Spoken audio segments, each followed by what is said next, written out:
What's up, everybody? I'm talking NOS4A2 Episode 7, Scissors for the Drifter. Oh my god, this episode is creepy and disturbing and wrong in so many ways, and mostly, for the most part, wrong in all the right ways. We finally got to learn what Scissors for the Drifter is. It's actually worse than I imagined it. It is disturbing. It is painful for the drifter. Ultimately, if you're the drifter, you're going to be stabbed to death by small ghoul children with big pairs of scissors. And now we know for sure, and I can say under no uncertain terms, that I have any desire to ever play that game as a drifter or as a ghoul child. I'd say for a horror series, the body count has been fairly low, but it's still a good character that we lost, so rest in peace, Sheriff Bly, along with Mittens. Welcome to another recap and review. If you're new here and you're following the series, you might want to subscribe to my channel if you enjoy my recaps. So if you're following the series and want to get updates on when I upload, hit that subscribe and notification bell and you will be notified when I put a new review up. Y'all, I've been waiting for this episode. This episode was 100% balls to the wall. Awesome. It had all the elements for really, really scary, horrifying storytelling, really good characterization. A lot of really scary stuff happened. There was gore, there was suspense, there were some heartfelt angst moments. This episode really had everything to make a really, really compelling hour of television. Now, we need to talk about the teaser and opening scene and something I saw that you guys might have missed. And I don't know if you guys saw it or not because it was very, very brief. And if you don't go back and watch it and pause it, you will completely miss something that I saw in the opening scene. So in the opening teaser, the episode starts off with Vic in bed having her visions. We hear the phone ringing in the distance.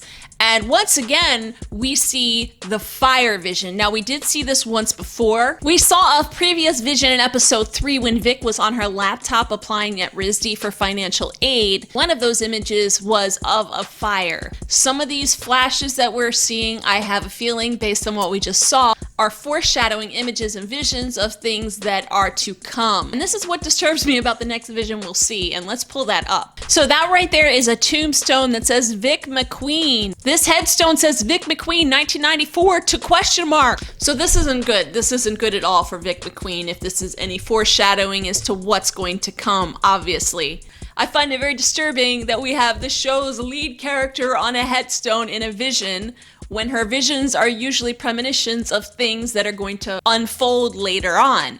There's other writing on the headstone, but I'm unable to make out what the cursive says. If you're able to catch a screen grab of this quick vision and make out what that writing says, please leave a comment below and let me know what you think it is. This could also be producers just messing with us because it does have a question mark, because obviously Vic is going to die someday, just like we all are. We're not quite sure when. We certainly hope that they're not planning to kill off their main character this quickly. After Vic's headstone, the last flash is of Haley in her current state. Vic hears the phone ringing, and it's a phone from Christmasland, but her mother can't hear it. And who could it be? Surprise! It's Haley! But she doesn't sound very nice now, does she? Vic tells Haley that she's coming to rescue her, and Haley tells Vic that she doesn't want to leave Christmasland. She asks Vic if she's seen Father Christmas and she's wondering when he's coming home. Vic tells Haley that is not Father Christmas and to stay away from that evil, evil Charlie Manx. We then hear another child's voice that comes on and tells Vic the ride in the Wraith was the best thing to ever happen to little Haley. The evil demon little child voice tells Vic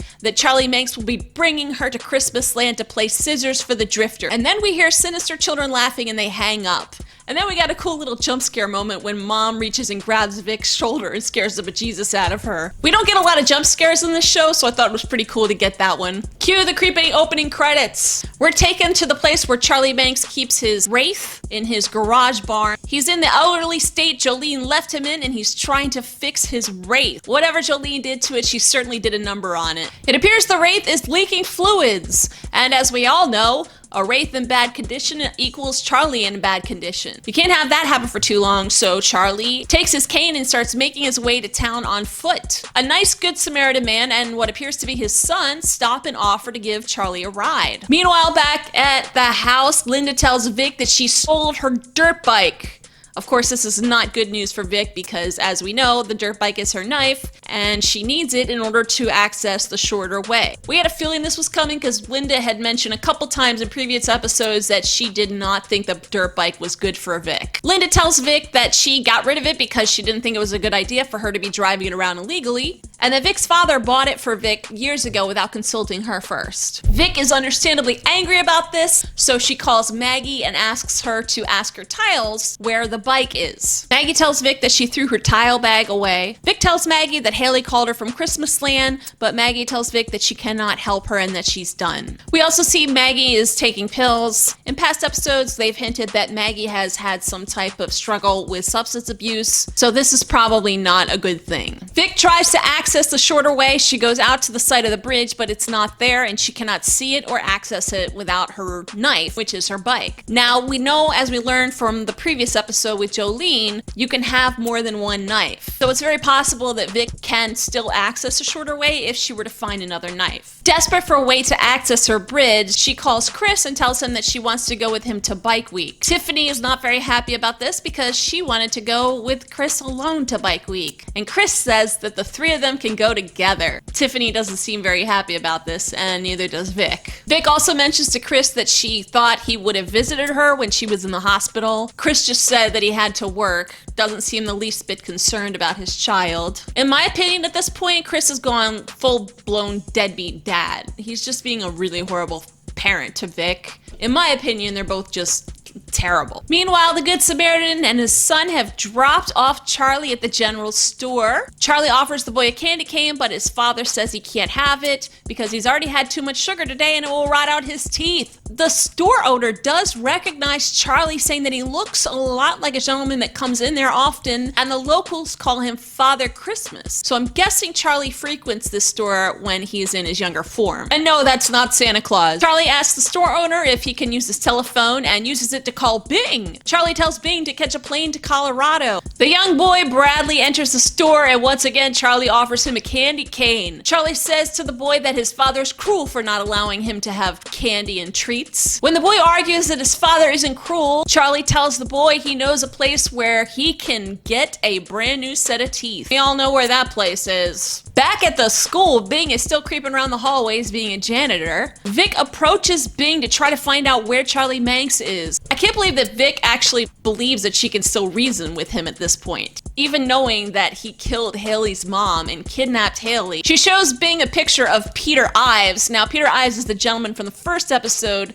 that Charlie threw out of the car. When Vic tries to suggest that Bing could potentially suffer the same fate, he slams her up against the locker hard. And then he starts talking in rhymes again, and he threatens her with a rhyme. Tell your lies, mess with my head, know that you could end up dead. Sheriff Bly meets up with Maggie after a physical therapy session. The sheriff is concerned about Maggie and her prescriptions. Maggie tells Sheriff Bly that she's fine. Meanwhile, in Colorado, Bing has shown up like the good henchman he is to tow the Wraith to the scrapyard where they can replace the water pump. It turns out that maybe that little bit of information Vic dropped on Bing about the former henchman got to him a little bit, because he's giving Charlie a very dirty look. When Bing questions Charlie about Peter Ives, Charlie tells Bing when he took the others and Mr. Ives to the gates of Christmasland, they could not enter because they proved to be naughty, not nice. How convenient for Charlie. Charlie tells Bing as long as he remains on his nice list, he will indeed go to Christmasland. Once he completes his duties, of course. And it really doesn't take much at all for Charlie to sweet talk Bing back into his favor. Bing is so easily manipulated. He pretty much worships Charlie and he just wants somebody to be nice to him. Back in Haverhill, Vic is hanging out with Drew. I am still Team Craig. I will not change my mind about this. I can almost ship this if it were just by looks, because they do make a cute couple. While I'm not a huge fan of Drew or this ship, I have to kind of agree with him here. He actually makes some really valid points here. That being that Chris didn't take the time to visit Vic when she was in the hospital, and that life would probably be easier if he wasn't a drunk. Once again, I agree with him here. I can't believe I'm saying this, but I do. What I don't agree with was how he said it. It kind of came from a pretentious place. Once again, I don't think Drew is wrong. I just think it's coming from a place of snobbery, which Vic doesn't appreciate, and I totally understand her not appreciating that. But Drew's not wrong either. Her parents should be there for her no matter what. And I think it's safe to say that this ship has sunk. While Vic and Chris go looking for a new bike, Bing and Manx take the Wraith back to the junkyard that is the same place where the woman worked who claimed that her grandson and son disappeared from. from over 30 years before, when Charlie had brought his car in to get his Wraith fixed. Now we know that she knew that Charlie was responsible for the disappearance of her son and grandson. And then you start to think that maybe there's a glimmer of hope that Charlie and Bing are gonna get caught. So when Bing comes into her garage and asks for a new water pump for the Wraith, she knows exactly who it's for, and she actually looks in the car and she can see Charlie. The woman tells Bing that she has a pump available, and when he goes back out to take the Wraith down from the truck, she immediately calls Sheriff Bly. Sheriff Bly goes and finds Maggie, and she's on a park bench, and he tells her that they found the Wraith. Unfortunately, Maggie's not in the best shape. It appears that she seems to have relapsed. It's kind of a sad moment because you know this information would make her probably very happy, but unfortunately due to her injuries and everything else that happened, it's kind of put her in this dark place. Meanwhile, Vic's quest to find a replacement for her knife isn't going so well. She tries one of several different bikes apparently that she's tried, and none of them seem to quite spark with her as being her knife. Vic and her dad sit down for lunch, and of course for Chris this means a couple of beers. Chris pretty much apologizes for not being the best dad. I think he's very aware that he's not a good influence and isn't there for Vic when she needs him. But of course he's doing this while chugging down beers, so this doesn't go over too well with Vic. So understandably, Vic storms off, but she hears the phone ringing at a payphone in the bar. And of course nobody else around is reacting to the phone ringing or attempting to answer the phone, so it's probably a good chance that she's the only one hearing the phone ring. Vic answers the phone, and it's another call from Christmasland. The children are quite hangry at the moment, and they want Vic to bring them food. And for the first time, we actually get a visual of these two on the other end of the line. They don't look very nice. And Haley's friend spouts out a nice little poem, and this is what she said. Poor old Vic McQueen. Her father a drunk, her mother were mean. Early motherhood awaits her with no man to wed her, unless she can find it within to give thanks to her new friend and savior, Millie Manx. So this child's last name is Banks, which would probably be a good indication that this is Charlie's daughter. My only question is this his real daughter, or is this a daughter that he kidnapped? If this is how Charlie Manx is wooing his potential baby mamas, it's pretty understandable that they wouldn't want to be a part of it. And it certainly isn't working on Vic. She looks absolutely horrified. When Vic returns to the table, a pleasant surprise, Craig is there. And he got her a commemorative pin. She proceeds to chug an entire beer in front of her father. Vic finally lets her father have it, and go Vic, man. Damn, you give it to Chris. He deserves every word of it. She just completely and totally unleashes on him everything. Chris doesn't have the best reaction either. He kind of gets a little bit defensive, but he also says, I hope you never know what it feels like to disappoint the people that you love. And poor Craig had to witness the whole thing, and he feels horrible for Vic. He really likes her and cares about her. Craig is just like a sad puppy. Look at him. Vic storms out of the bar, and Craig follows her. It's a very sweet moment outside. Vic just completely vents everything that's been going on, not being able to access her bridge, her mother selling her bike, her father being a drunk. Completely just unloads and vents on Craig, and he says he doesn't care about any of this. All he cares about is her. And I feel like for the first time, Vic actually looks him in the eye and appreciates how sweet he is and how caring he is, and probably the only person that really, really cares about her. And she's honestly touched by it, and she finally takes a second to notice him. And this is why all along I've been Team Craig. Meanwhile, Charlie Manx is fading fast while Bing works vigorously to replace the pump on the Wraith. As the woman from the junkyard comes out, you can hear the sirens coming for Bing and Charlie, and it gets really exciting because you know they're coming to get them, but not so fast. Bing asks Charlie to promise him that if he does everything that he's supposed to, that Charlie won't kill him and that he will take him to Christmasland like he's promised. Charlie tells Bing he can't take him to Christmasland if they're both in prison, and the cops are coming. So here's where the woman from the junkyard messed up and showed her cards too soon. She tells Charlie that she knows that he was responsible for taking her son and her grandson, and that he's going to die in hell. So she alerts them that these cops are coming for them. But by alerting them that the cops were coming for them and her standing there, she actually gave them time to get the heck out of there. When Bing gets the car started and running, Charlie immediately transforms back into his younger self. Right right before the woman in the junkyard's eyes. This terrifies the woman so much that she appears to have some type of stroke or heart attack and falls to the ground shaking. Bing and Charlie get in the car and prepare to leave when cops finally pull up on the scene, and they immediately run to help the woman on the ground. Bing says to Charlie, they don't see us. Charlie says to Bing, they don't notice us. And Bing and Charlie just drive away free and clear. It's kind of a frustrating moment because you want them to be caught at this point. They just drive off scot-free. While Chris arrives at Tiffany's house, he appears to be throwing away all the liquor and beer. Is it possible that Vic finally got through to her father? That he's finally made the decision to change? I'm hopeful. I guess we'll have to wait and see what happens. Vic and Craig go to his room where she finds a picture of herself that she gave him when she was in 2nd grade. After taking a hit off of Craig's bong pipe, Vic goes to sleep and Craig cuddles behind her. Meanwhile, Maggie wakes up at Sheriff Bly's house with a nice little note that he left her. Maggie goes looking for Joe in the house, but he's not there. We see the flash of cop lights coming from outside, and we also hear Christmas music, which is never a good sign. Maggie goes outside to find it's all coming from Sheriff Bly's police car. She finds a candy cane and a card on the windshield. We see the Wraith pull up to the gates of Christmasland. The car comes to a stop and Charlie asks Bing to wait there. Bing asks Charlie if he can go in with him, of course. And Charlie tells him they made a deal. Bing can only enter Christmasland after he's helped Charlie save 10 children. Charlie assures Bing that his time will come. Bing should probably really be thankful that he didn't go into Christmasland, considering what happens to adults when they go into Christmasland.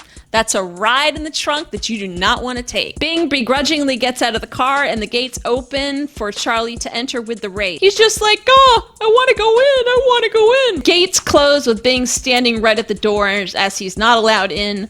The poor man is just so sad. He just wants to enter so desperately. Charlie Manx opens the trunk of his Wraith and we see Sheriff Bly has been held captive back there. And we see a little glimpse of what it looks like inside of Christmasland. I have to admit, it looks like Christmas. It actually reminds me of some type of like European city Christmas market almost. It's very, very cute and pretty. A Ferris wheel, a couple of rides. I'm not quite sure what that thing is. It looks like a big mouse with green eyes. And the moon. The sheriff is actually very happy and excited to be there. Manx tells Sheriff Bly to follow him, and we see several children emerge from the different houses in the town.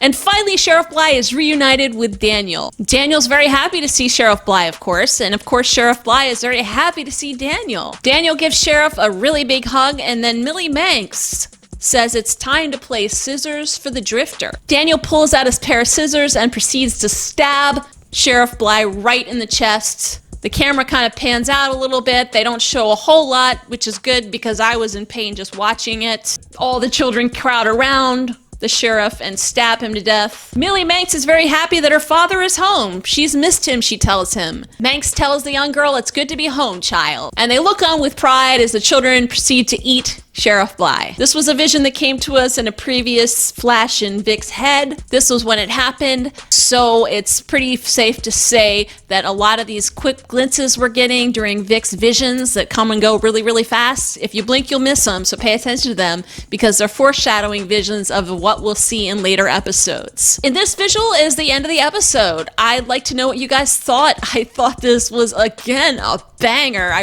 really, really like this episode. I'd have to say the only downtime in this episode was like those 30 seconds that she spent with Drew, which didn't take long at all, and that's done. Craig is a lot more interesting a character for Vic to be with, so moving forward, I hope we see more of him, and I have a feeling we're going to. I do want to know what you guys thought of this episode, so please leave a comment below and let me know.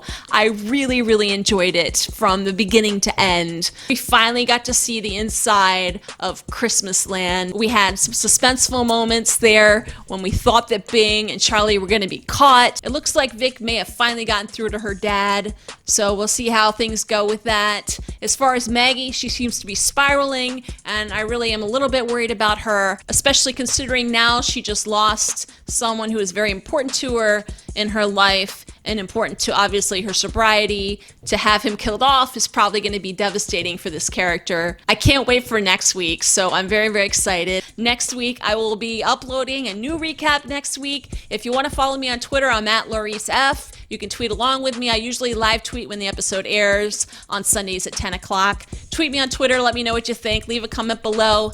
If you really enjoyed this video, subscribe, and until next week, I will see you later.